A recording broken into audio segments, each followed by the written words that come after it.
So I'm assuming you noticed the jacket by now. I'll tell you what, when I open this thing, guys, at first I didn't expect something like this. I fucking love this. It doesn't even just, it's like, I'm not even just telling you guys that just to tell you guys that. I'm genuine. Like, this is a comfy fucking hoodie. It really is. I was like, no way. And look, I'll even show you what they got on it. JCARTS Arts 13.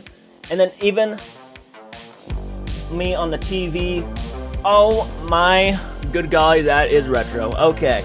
That is beautiful. That is beautiful. And guess what? You guys can get 10% off your order. Please do it because I want them to know that they picked the right person for this. And you can enter JCARTS right there. Enter JCARTS at fanscustoms.com. And you guys can get 10% off your order when you head over there and do that. Like, seriously? That's badass. And it doesn't just help them out, it helps me out, you guys. You are building me up. I'm so appreciative. I'm so appreciative. I'm so appreciative when it comes to this stuff. I was blown away by it. I was like, okay, this is a definite. I gotta show this shit off. And I gotta get these guys 10% off their orders. That's a have to. That's like on my bucket list. That's what I'm doing right now. I'm getting you guys 10% off your orders right now. They are comfy. They are custom made. You have so many options. Go over there. Check it out. I can't do justice talking about it on this little ad. I can't do justice to it. It's not possible. So please head on over there. Right here in front of my screen right now. Look at it. Look at it. It's beautiful. Go there right now. Let them know that I sent you there by entering JCARTS to get 10% off your order. You'll be helping me out a lot, guys. I am just struck. I'm struck. Like a bolt of lightning came out of the sky and fucking gifted me with a badass hoodie. Head on over there.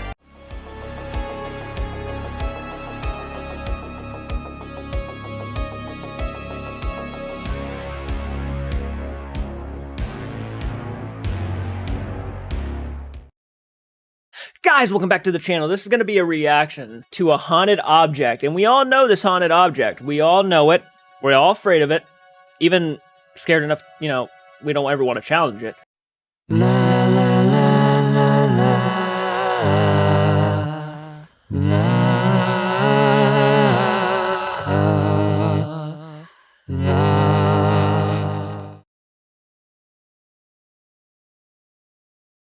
This is a small documentary on YouTube, so we're going to go ahead and react to this thing. If you guys like this type of content, wants me to continue to do this type of content, always be sure to hit that like button, subscribe to the channel, new channel, and maybe even the possibility of us actually doing paranormal stuff ourselves someday. Heading over to our Patreon page, become a patron. You guys can be producers on that shit. You guys can have your name at the end credits of that shit and help us out a lot if we ever want to do that stuff in the future. Okay, we're going to go ahead and dive into this thing because I'm curious. I know some things about Annabelle. I don't know everything about Annabelle, so this is going to be very informative.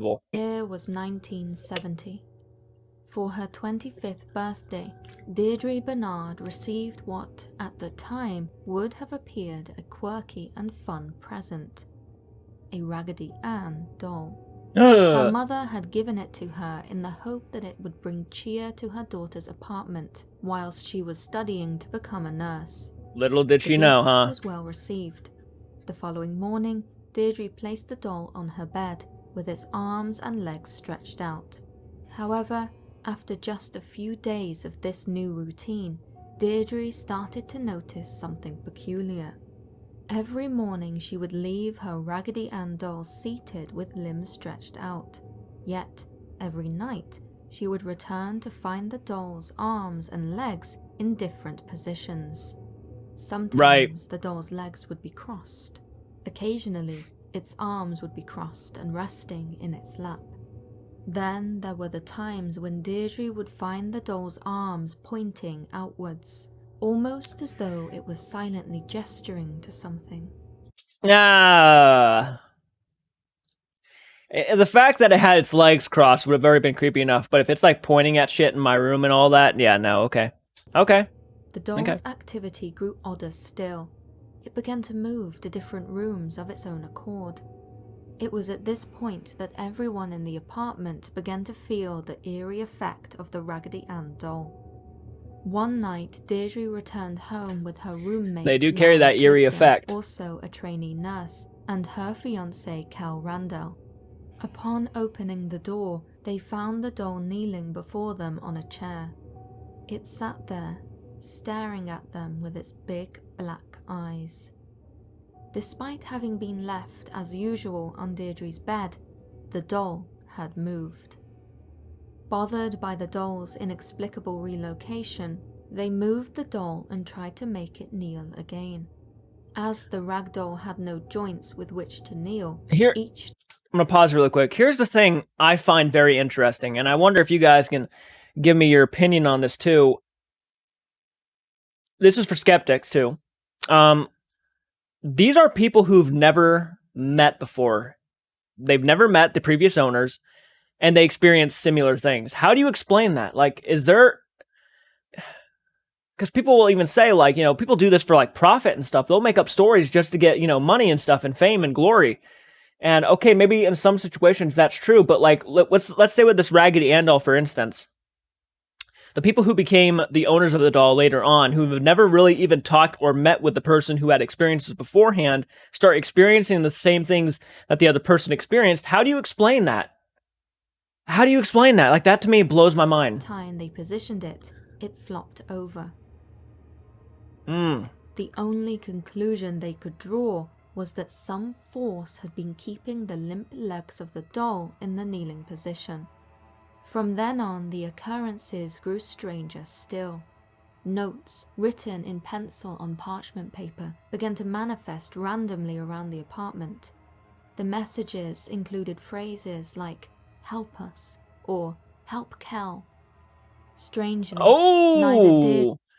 Okay, in the movie, it's viewed as, like the doll writes, "Miss me," or stuff like that on the paper. That's creepy, I didn't know that. Roommates could link these messages to an emergency or urgent situation to attend to at the time.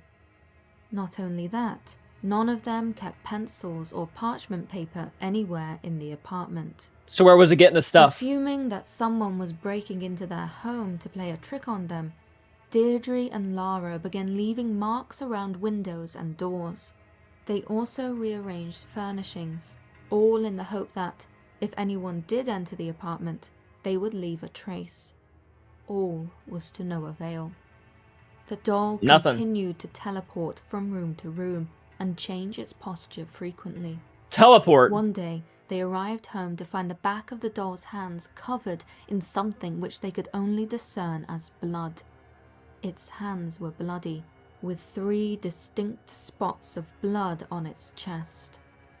Understandably, the young women were terrified. Yeah, I'd hope so. That's creepy because I'm pretty sure that if it touched something red, like paint or blood, that the doll's hands, because it was a fabric, would have been stained, right? So the doll that we see at the War Museum, does it have any red on its hands or anything like that? Or was it just, like, did it just disappear?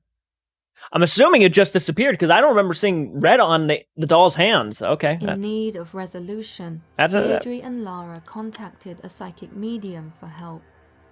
The clairvoyant claimed to have channeled the spirit of a 7-year-old girl from named the doll. Annabelle. I know this part. It was said that she used to play in the area long before the houses were built, back when all there was were fields. Many happy hours were passed in childish innocence until, all of a sudden, it mysteriously came to an end. Since her death, the child spirit had wandered the fields. Once the apartments were built upon them, its halls became a lonely place for her to haunt. The pace of modern life meant everyone was at work all the time, leaving the spectral girl with no one to play with. But then, one day, 2 young women moved in and brought with them a playful-looking Raggedy Ann doll. Yeah! Finally, she had something to play with, and more so, young people who would be more sympathetic and allow her to play with them. Through the vessel of... What little girl writes things like that on paper? Help Cal. Like, what little girl writes that stuff on paper? Like, that makes no sense. The psychic medium, the spirit girl asked if she could live in the doll and be with Deirdre and Lara. Touched by her story, of course, the give 2 her young permission. women said yes to the little girl. Big mistake, right? Her name was Annabelle Higgins. Yeah, wasn't Annabelle. That was when the haunting truly began. maybe a girl named Annabelle, but the demon saw that and used that to its advantage, and then constructed this whole story around the child and used it to his advantage. Its advantage. Annabelle, and the two young women started to treat it like a living, breathing being. Big it mistake. Was no longer a doll, but I knew this much, but it's always such a big mistake to hear. Regardless of the nurse's compassion, Cal, Lara's fiancé, was convinced that no good would come from this. He saw it as a voodoo doll of sorts, whose ambition was to trick and take advantage of them. Annabelle saw that he was a threat, and so turned her malevolent gaze upon him. In the weeks that followed, Cal was plagued with nightmares and ill feelings. One night he awoke to see the doll Annabelle gliding over his semi-conscious body. And trying to strangle him. Before he could react, its hands were around his neck. The doll's big black eyes stared into his, as its grasp sought to sap the life from Cal's body. As hard as he pushed against Annabelle, the doll would not move. It was as if he were pushing a wall. That's crazy. After much effort, Cal managed to free himself. However, Annabelle would not forget his insult so easily. Soon after the incident, Cal was alone with Lara one night in the apartment. After hearing a noise coming from Deirdre's bedroom, Cal went to investigate the source of the sound. There was nobody in there. Oh, help Cal like him. Okay, now I get it. Who had been tossed on the floor in the corner of the room. Alone, he walked over to the doll. It was then that he claimed he was physically attacked. Doubling over in pain, Cal felt the searing sensation of seven claw marks being etched into his chest. When Lara found him, there was blood all over his shirt. Dude, By now, it was becoming increasingly clear that Annabelle's attacks were escalating, and it wasn't a little girl. No little girl would do that to any full-grown person or man, or would have the power to do that. It was obviously a demonic entity who did that, but to have that much power to carve in somebody and see blood coming through, that is some next level shit. That all of their lives were in danger. Deirdre, Lara, and Cal contacted their local priest. He, in turn, contacted his superiors, who passed on the story of Annabelle to the paranormal investigators Ed and Lorraine Warren. Yep. Upon arriving at their apartment and listening to their testimonies, the Warrens diagnosed the happenings as the result of demonic infestation. There had never been an Annabelle. Instead, it was all the trick of a demonic, inhuman spirit delivered through the mouth of an unsuspecting medium. As Deirdre and Lara had agreed to let the entity possess the doll, it had received the permission required to be able to inflict harm. Yeah. The Warrens further stated that if the situation had continued unchecked, the demonic entity would have probably killed all of them within a week or two. Thus, Ed contacted the priest and requested an exorcism of the apartment. The priest duly exorcised and blessed the apartment and its residents. At Deirdre's request, the Warrens took the doll home with them. Whilst Deirdre, Lara, and Cal were now free of the malevolent entity, for Ed and Lorraine, it was only the beginning. Yeah. Annabelle was placed in the back seat of the car. Within no time at all, the Warrens felt the presence of the demonic spirit in the car with them. Angry, it plagued the car, making it stall and causing the power steering and brakes to fail. At times, Ed claimed he lost all control of the car. Several times during the drive, they came close to a fatal accident. Oh yeah, I'm sure. The third time that the car stalled, Ed pulled out a vial of holy water from his equipment bag and splashed the demonic doll with it. For the rest of the car journey home, the demonic spirit did not bother them. Once home, Ed know placed your Annabelle place in pretty a much, chair yeah. next to his desk. The Warrens not even know your place. Over the next few let me before we continue, let me specify that. Not even let me know your place. It was like, what else could we do in this situation? kind of thing, you know, like, I'm going to splash you with holy water. Now sit there quietly. And that thing, dude, had so much fucking power. And still probably does, yeah. few days, the doll levitated and teleported between different rooms of the house. Not only that, one time whilst home alone, Lorraine reported hearing loud, rolling growls that reverberated throughout the house. On one occasion, a priest visited to talk with the Warrens about their recent case involving Annabelle. Yeah. During the discourse, the priest picked up the doll and Do it. said, "You are just a rag doll, Annabelle. You can't hurt anything." With a laugh, Ed warned him not to say such a thing again. When it was time for the priest to leave, Lorraine took special care to tell him to drive carefully. She claimed that her clairvoyance had discerned tragedy for that young priest. And he A got few hours later, Yep. the priest's car was totaled in a near-fatal car accident He lived, though. after his brakes had failed. In the years that followed, more incidences of paranormal phenomena. This person forgot to mention that the priest did live through that, and apparently he actually called Ed and said the last thing that he saw before he got into a wreck was he saw a vision of the doll sitting in the back seat, and he lost complete control of the vehicle. That is something it didn't seem like she mentioned, but that's fine. Was said to have occurred around Annabelle, including at least one death. The situation became so dangerous that Ed and Lorraine had Annabelle encased in a glass box with the warning, positively do not open. Such is the tale of Annabelle the doll. This is the story that has been recounted by various writers, most notably Gerald Brittle, who based his book on the Warrens' own case files and exclusive interviews with the husband and wife duo. The demonologist. In the years that have followed, the tale, despite its almost fantastical elements, has been presented as unquestionably true. In 2014, these alleged true events inspired the prequel to the much-beloved Conjuring horror movie. However, the actual evidence for Annabelle the doll being infested by an inhuman demonic spirit is scant. Beyond the testimonies of the Warrens and a Raggedy Ann doll locked away with a warning written in scary font, there is little to prove the truth of the story.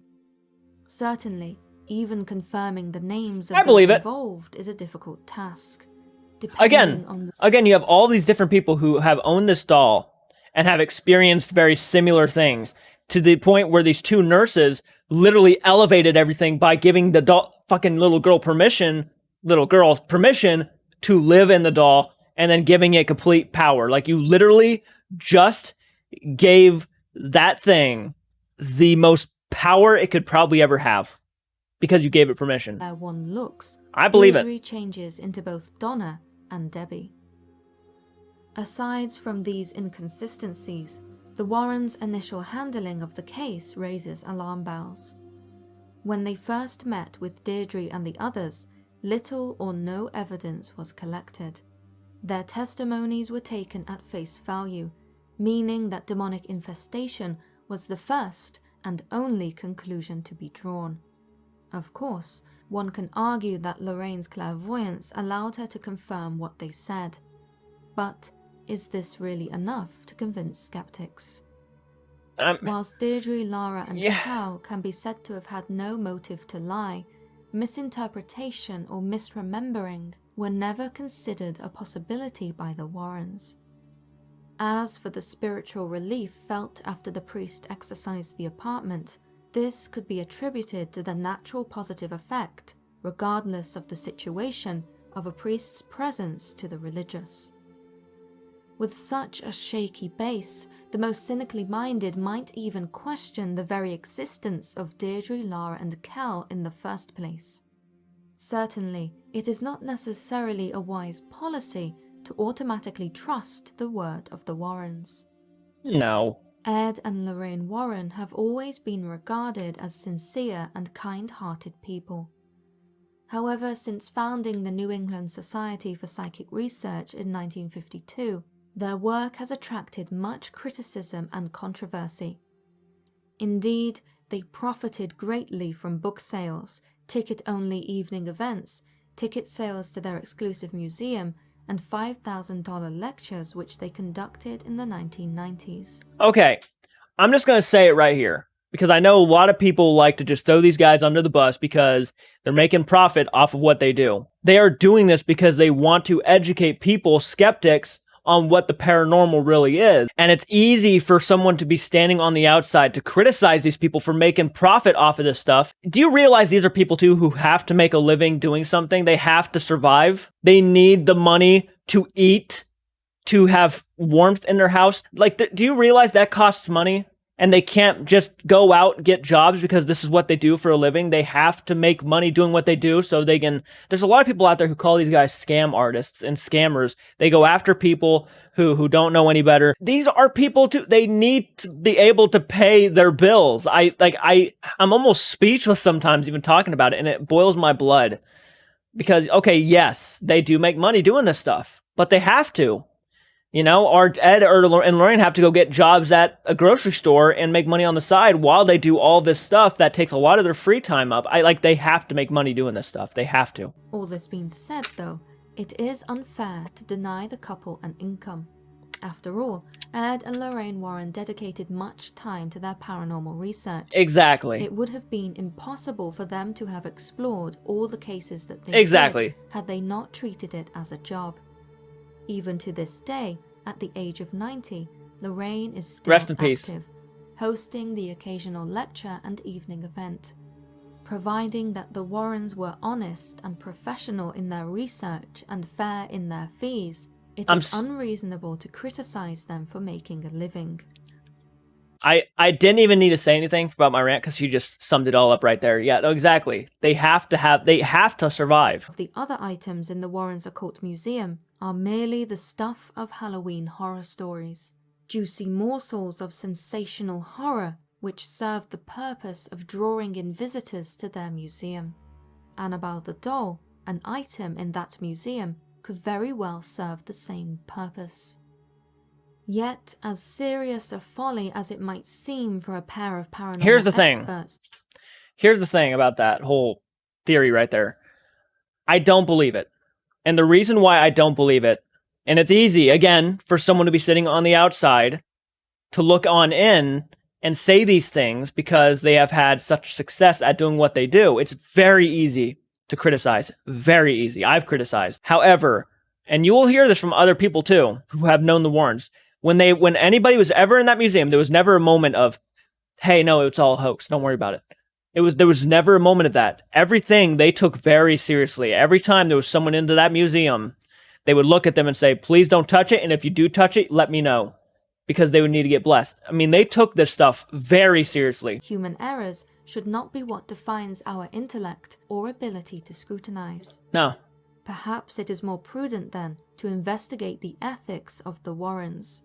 It is here, however, that possibly the most damning piece of evidence against Ed and Lorraine can be found. Really? In 1992, novelist Ray Garton published the book In a Dark Place, the story of a true haunting. The focus of the story, a possession case involving the Warrens, would eventually go on to inspire the 2009 horror film, The Haunting in Connecticut. Good film. The story told of the Snedekers, a family whose home was possessed by ghosts and demons. According to the book, the grip which these dark entities had on the family was so strong that the family was sexually molested by the beings. However, the extent of the truth behind this true story is questionable, with much of the evidence against the Warrens coming from the author himself.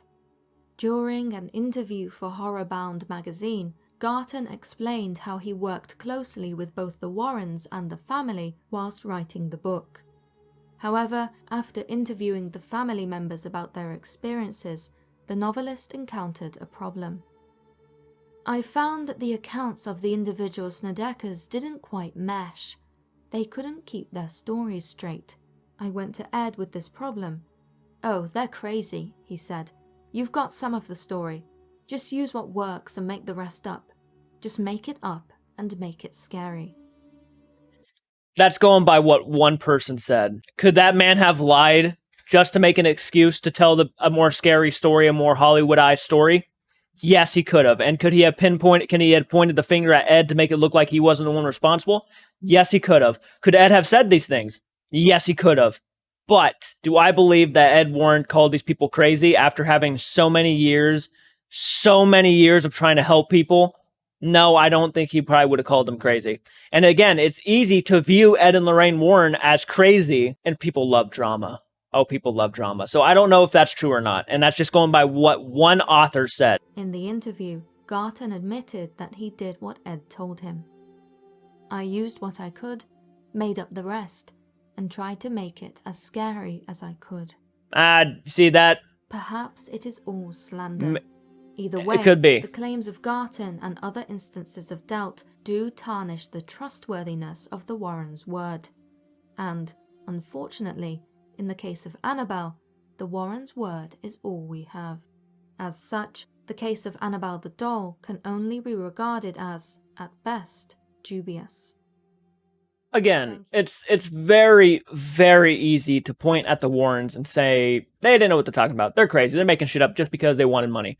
Very easy to do that, especially when we're talking about the unknown. It's very easy to do that. These are things we don't understand. These are things that we will probably never understand. And for these people to even attempt to try to dive into what we don't understand, people will look at them as crazy. And there's a lot of people who love drama. There's a lot of people who, someone like in Hollywood, who's an author, or someone who, just an author in general, who might just say that just because they wanted to make something up to make the story scarier, they will blame Ed and Lorraine Warren for saying something like this and make them look like the bad guys. So right now we're in Monroe, Connecticut. We're about to go pay Annabelle a face-to-face visit. Exciting. I'm gonna dare her to kill us. Just don't include me in that and we're good. You could threaten to do whatever you want. Us is what I said. I said us. You'll be fine. Hey, come on, buck up. You're undefeated. Everyone's undefeated until they aren't. Oh, that's true. That's true. Oh. I've heard a lot of great things about this channel. This is my first time watching them, by the way. This week, on a special episode of BuzzFeed Unsolved Supernatural, we investigate Annabelle the doll as part of our ongoing investigation into the question, are ghosts real? Oh. There it is. The head nod is back, everybody. He's dusted it off. He had it nice I audibly uttered no this time. Yeah. Anyways, we are going to be going to the real-life home of the Warrens, and we are going to be paying Annabelle a visit in real life. You know, I don't necessarily believe that this is a haunted doll. It's a demon. That's fine. It's killed people. Is that, wait, really? Like with a knife? I hope not. You know, it's in a case, right? You guys have Yeah, to... it's a case for people's... You guys have to inform me. Is one of them a skeptic? Are these guys skeptics? I don't know. I don't know. So let me know in the comments down below. Because again, I don't know much about these guys. So this is my first reaction to a BuzzFeed video. Safety and protection. Are we allowed to like tap on it? I'm sure you could. Yeah, you could probably tap on it. Make little faces at it? Yeah, sure. What are you gonna do?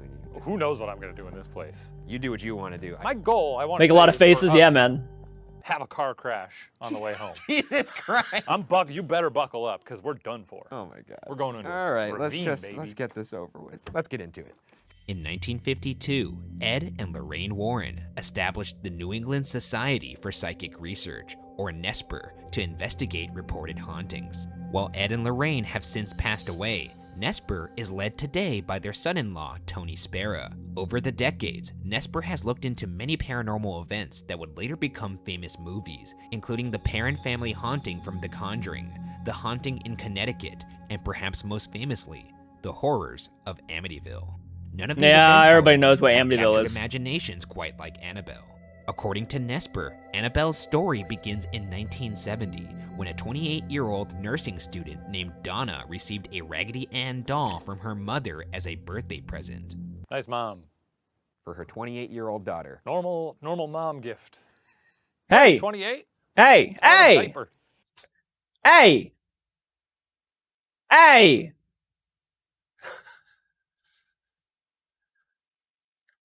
Jeez, man. I'm 26 now, and I got a Raggedy Ann doll. How does that make me feel? Yeah, I haven't really got any Ninja Turtle action figures from my parents since I was 10. Maybe it was a nostalgic thing. You know, you're 28 now. You can't justify it. You can't justify it now. You just can't justify it now. You said what you said. The damage is done. I've taken it personally. I don't know. She gets it. She's like, You know I pay rent, right? These fucking guys. I live on my own. Thanks. Could have used a Buy blender. groceries. Maybe some socks. Donna would keep the doll on her bed in the apartment she shared with her roommate Angie. Shortly after receiving the doll, Donna and Angie began to notice it in positions they hadn't left it in, sometimes even finding it in a new room. On a few occasions, Donna is said to have left the doll on the couch only to later come home and find it on her bed behind the closed bedroom door. Hypothesis 1, Angie is a little trickster. What about that? Because, let me tell you something, if I got a roommate who has a doll at age 28, Okay, they're trying to I might debunk it. not like them. I might say, hey, maybe we get rid of the creepy doll. Counterpoint, if you have a roommate who is 28 years old and they're into dolls, Yeah. maybe you don't mess with that doll. Maybe I do counterpoint. Counterpoint. No, I'm gonna counter your point. That person is probably weirdly attached to that doll. Probably not the best call to touch it. No, but the best way to then get rid of that doll that they are very attached to is to make it seem like it's haunted. But Oh, we then better they- throw this doll out. It's got ghosts in it. Their friend Lou had a bad feeling about the doll and told Donna to get rid of it. Donna didn't listen, not even after finding Okay, pieces so- of parchment Here's what I gathered up. One of them is not a skeptic. The other one's a complete skeptic. I'm guessing. paper which they did not keep in their home, with messages such as "help us" and "help Lou" scribbled on them in a child's handwriting. One day, after noticing drops of what appeared to be blood on the doll's chest and hands, Donna and Angie decided to contact a medium. The medium conducted a seance, which revealed the spirit of a 7-year-old girl named Annabelle Higgins living in the doll. Stories differ, but some say that her body was found in the field where Donna and Angie's apartment was later constructed. The medium said Donna and Angie made Annabelle feel loved, and that the spirit wanted to stay. Donna felt bad for the girl, and gave permission for the spirit to live inside the doll. What if I go there and Beautiful. I give Annabelle permission to You've live inside given me? spirits permission to rip your spine out. I'm gonna see if I can trap Annabelle in my soul. I don't think that's a place anybody wants to be. I feel No. bad for Annabelle. That's why I'm gonna trap her there. In a I don't even think the shame owner would let you do that. Lou, however, was not as accepting of the spirit's good intentions. One night, Lou awoke from a bad dream to a sensation of paralysis. He looked down at his legs and saw Annabelle, who began to crawl up his body That's to creepy. his chest, where the doll started to strangle him. Lou eventually That's passed creepy. out. In the morning, I never wanted he to was see that convinced animated. The encounter had not been a dream. I do think it's a little hard to kind of wrap my head around how plush hands could, like, there's no articulation in her. Fucking guy. The Ann doll. It's like a little paw. So how did she? She's just giving him a hug, really. Oh yeah, if you squeeze like really hard, like take your arms like this, How is it squeezing? take your hands and then squeeze your neck. I'm not gonna do that. Do it. No! Do it. I'll do it. No! Just do it for the science of it. Now imagine you have little plush hands. Now take. Wait, so you'd let the doll come inside you, but you won't demonstrate you put in your hand. That's funny. Just kind of squeeze. Yeah, it kind of hurts a little bit. No. I mean, it's a doll full of fluff. I love you. Well, okay, I'm curious. The day after Annabelle allegedly tried to strangle Lou, he and Angie were preparing for a road trip when they heard a loud rustling noise in Donna's room. When he went to investigate, Lou found no evidence of But the anyone doll being on the in floor. room, though Annabelle appeared to have been tossed on the floor. As he approached the doll, Lou suddenly doubled over in pain, clutching his chest through his now blood-soaked shirt. He opened That's his no good, shirt Chief. to reveal claw scratches in the mark of the beast. It said Lou's chest healed almost immediately, and that all signs of the claw marks had disappeared Before- within 2 days. Before we get started, is he gonna like say, "Oh, what a coincidence! The claw marks disappeared"? Whoa, go figure. If we're going with your Oh, original, it was crazy. You should have seen it. I mean, it's gone now, but it was nuts. well, they said that the blood came through the shirt in the moment. But I don't understand why the demon would heal it quickly, too, like Dr. Quinn Medicine Woman. Like, why is the demon just doubling back right away and being like, yes, I'm making you bleed. Now I'll put a little triple antibiotic on it. Neosporin's quick. Not that Fast quick. acting. No. Now, if I had to theorize why the demon did that, was because he probably wanted to make the guy feel like he was losing his fucking mind. That's what I would say. And he probably did, and the demon probably didn't want them to go out and get help from people like the Warrens, because it knew that that would be a threat. So the demon probably only did that to scare him. Now, I'm probably the one coming off like I'm the crazy one because these guys are doing a pretty funny job on trying to prove it wrong, but When I fell into that pile of bricks when I was younger, put some Neosporin on the back of my head, didn't even need stitches. You didn't get that checked out? No, it healed naturally. Okay. Again, things falling into place here. The thing is, it's a doll that's walking around by itself. It's possessed by something. I think the laws of physics maybe go out the window when you're talking about the doll. That's convenient. At this point, Yeah, of course Donna it is. decided enough was enough and contacted a priest. Another higher-ranking priest then contacted Ed and Lorraine Warren. The Warrens determined the doll was not actually possessed, as according to Nesper, inanimate objects cannot be possessed. Instead, Annabelle was being manipulated by an inhuman demonic spirit, which was using the doll to search for a human host. According to the Warrens, the demon was only a few weeks from completing its infestation, which could have resulted in the death of Donna, Angie, and/or Lou. Though they didn't believe the doll was possessed by a girl named Annabelle, the doll continues to be referred to by that original name. The Warrens asked a priest to perform an The Annabelle exorcist doll blessing on Donna and Angie's home, and Donna asked the Warrens to remove Annabelle from the apartment. Annabelle, however, would not go without a fight. While driving the doll back to their house, the Warrens claimed the car would swerve on its own and that the brakes would fail. After several near misses, Ed crossed the doll with a vial of holy water, which allowed them to finish their trip. Back at the Warrens' home, the doll resumed its haunting, moving throughout the house on its own, and even levitating out of a chair next to Ed's desk. While visiting the Warrens, Father Jason Bradford, a Catholic exorcist, reportedly picked up Annabelle from the chair it was sitting in and said, quote, "You're just a rag doll, Annabelle. You can't hurt anyone," end quote, then threw it back down into the chair. Lorraine instructed Father Jason. actually what I heard was he didn't throw it down in the chair, he threw it on the floor. That's what I heard. I guess it could have been the chair, but To be extra cautious while driving and to call them when he got home. 3 hours later, the Warrens got a call from Father Jason saying his brakes went out as he entered an intersection and that his car had been totaled. What were his exact words there? Oh God, you're not going to, are you? What were his exact words? Apparently he said, "You're just a rag doll, Annabelle. You can't hurt anyone." Okay, good to know. We'll commit that to memory. I hope you don't. She's just a rag doll, Ryan. I'm gonna call you a lift. She can't on the hurt way home. anyone. You're gonna be in a separate car. he's so hard to read. I don't know whether he believes in this stuff or he doesn't. He keeps going back and forth. I think he's a skeptic. I don't think he believes in this shit. I think it's quite obvious he does not believe in this shit. So to him, he's going to like say that to Annabelle, though the owner would probably not let you say that because they genuinely believe that Annabelle is still hosted by a demonic entity, so, or being manipulated. Would be crazy if I died. I mean, I know I say that a lot, but it would be cool to go out from one of the big guns. This was not the only car accident allegedly caused by the doll. One visitor to the Warrens' collection reportedly banged on the case that houses Annabelle and taunted it, begging the doll to prove it was haunted by scratching him. After Ed asked the Did man more to than just leave, scratch him. the man got on his motorcycle with his girlfriend and rode off. According to Lorraine, the girlfriend later told the Warrens she and the man were laughing about the doll when the man suddenly lost control of the motorcycle, crashing into a tree and killing him. Yes? I just like the description that they were laughing about the doll. What are you doing right now? You're laughing about the doll. No, but I love the idea of them being like, ha ha ha ha. Ah!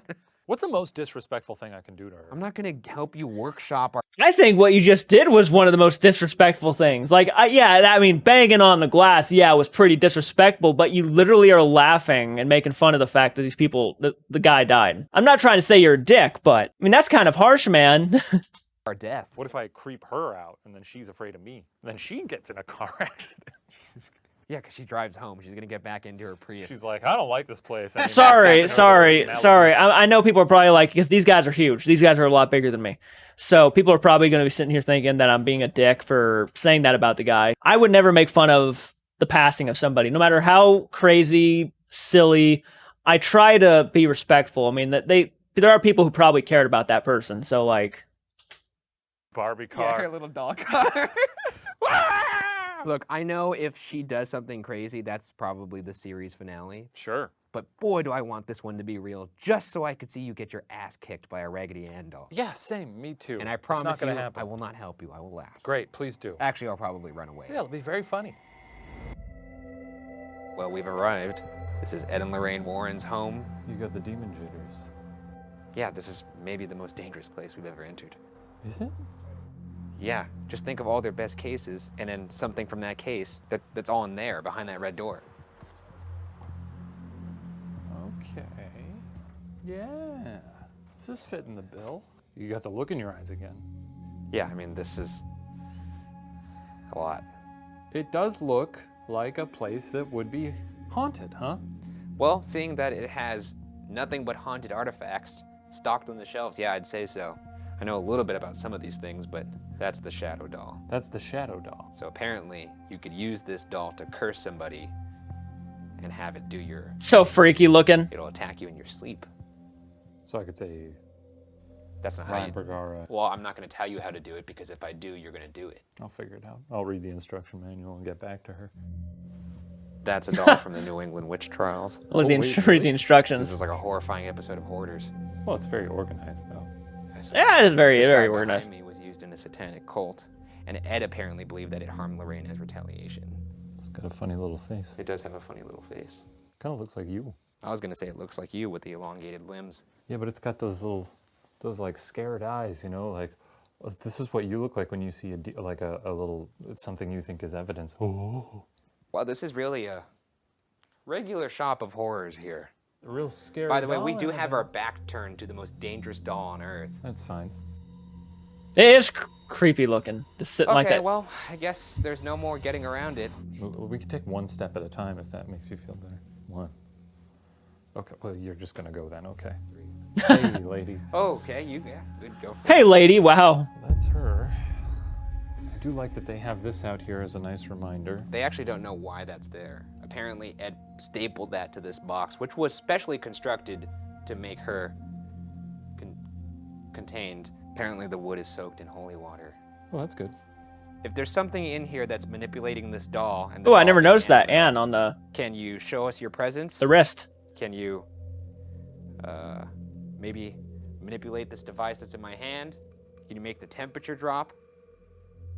Any of the above, really. Can you move something in here? Could you move the doll or one of us? Doll comes up and hits the glass. Oh, they kept this thing on record the entire time. That's cool. Can you jump into my body? You could think of this guy as a very big doll. I'm gonna lock you up inside my body like a little canary. Jesus Christ. You're gonna be stuck inside my rib cage forever. What do you think of that, Annabelle? It is weird to make direct eye contact. Yeah, I with don't her. like it. A man who stared into her eyes before crashed into a tree and died, so. Yeah, you can imagine waking up in the middle of the night and seeing that. I'm little actually face. like, I'm kind of blown away that the owner actually are letting them kind of provoke Annabelle. We got a Like spike when we talked about. that's pretty cool. Did you hear that? Huh? Hear what? The knock on the wood. No, that was the Osmo making a creak. There was no knock on the. Did you hear that? There was a little. It was clear as a bell. It was like tunk, this. tunk, It was like tunk. this. No, it was like this. Like a little. It was more hollow sounding. Annabelle, I'm going to turn on something that may help you speak to us. You think this is how they defeat her in the movie with the spirit box? I don't think that's how they defeat her. No, it's too annoying. I'm gonna go back to hell now, just to chill out for a bit and de-stress. Whoa! We've That was scary. turned on a device that will help you speak to us. Please use the energy of it. He's like to right in her communicate with face. us. Can you say our names back to us to let us know you're here, that you would like to communicate? We're not here to hurt you. Oh, lovely. My name's Ryan. My name's Shane. Please say our names back to us if you would like to communicate.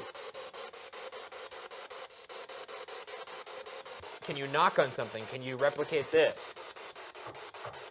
All right. Oh, lovely. She's really treating us to some lovely classical music. All right, Annabelle, I'm turning this spirit box off because you obviously don't like it.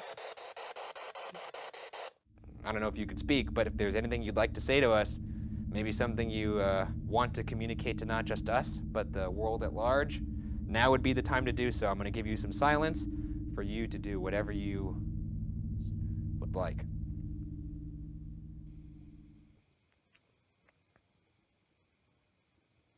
You're just a doll. I tried to give you silence. Isn't that what the guy said to her? Oh, God, why did you say that, Yeah, come man? on. You're just a doll. Wow. What's wrong with you? I'm just, I'm trying to be very thorough here. Or stupid. We want a response. Or stupid. I'm really at a crossroads here because as much as I would like to catch some evidence here, I frankly don't want to catch anything at all. And I know that's to the detriment of all you watching out there. But frankly, in this moment, I don't really care. No. No. He was about to, like, touch the glass. Oh, God, you almost gave me a heart attack. Yeah, you might get kicked out for that. Me. Just the fright alone. Well, Annabelle, the next time you see us, it's going to be just us alone.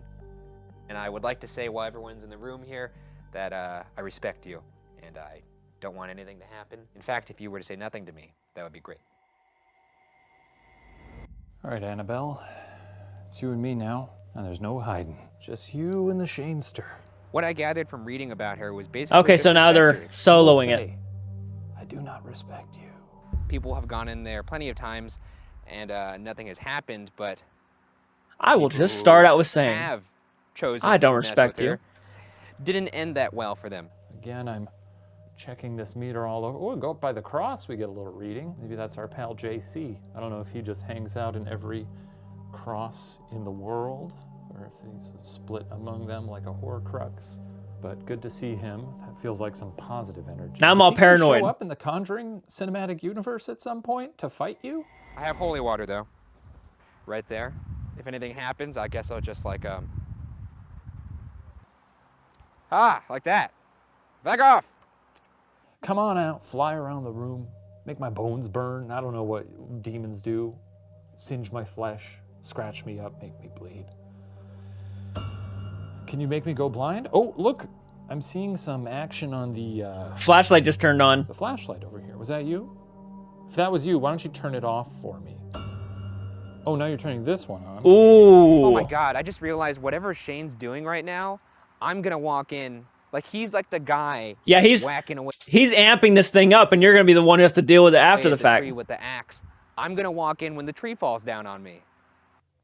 Okay, so we're getting double flashlight action. That's always a joy to see. If you are going to kill me, turn the right one off. Okay, I'm pretty resolute on that. What the fuck do you have to say about that? Of course it's the... If yeah. you're gonna kill Ryan Steven Bergara in the next week, turn that left flashlight off. It's flickering. It's getting there, and he's dead. I don't even want to know what he's doing right now. Man, he's Frankly, dead. when I watch this edit later, I'm gonna be pissed off. My biggest fear from this actually is not that something is going to happen in the room. This is My awesome. biggest fear is that something is going to happen after the room. Like say, the drive home weak. Or the flight home. Or the weak. Okay. Poor guy, he has no idea. Time's up. All right, Which means it's my turn. it is your turn. I gotta say, and I said it to her face, she's weak sauce, bro. Have fun in here. I'm glad you set the stage so delicately for me. All right. I'm alone in the Warrens' house, surrounded by the world's most haunted items. My name is Ryan. If you would like to speak to me, show me a sign. You can move something in here. You could say something. You could make the temperature drop. Manipulate the energy of the room. I'll catch it on this device here. I don't even want to get close to her.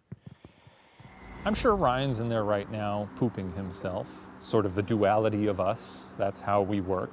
I go in, yuck it up. Ryan goes in and almost blacks out. Annabelle, there is a flashlight on your right and there's a flashlight on your left. When I count to 5, turn off the flashlight on your right and turn on the flashlight on your left. This will let me know you want me to talk to you. Here we go.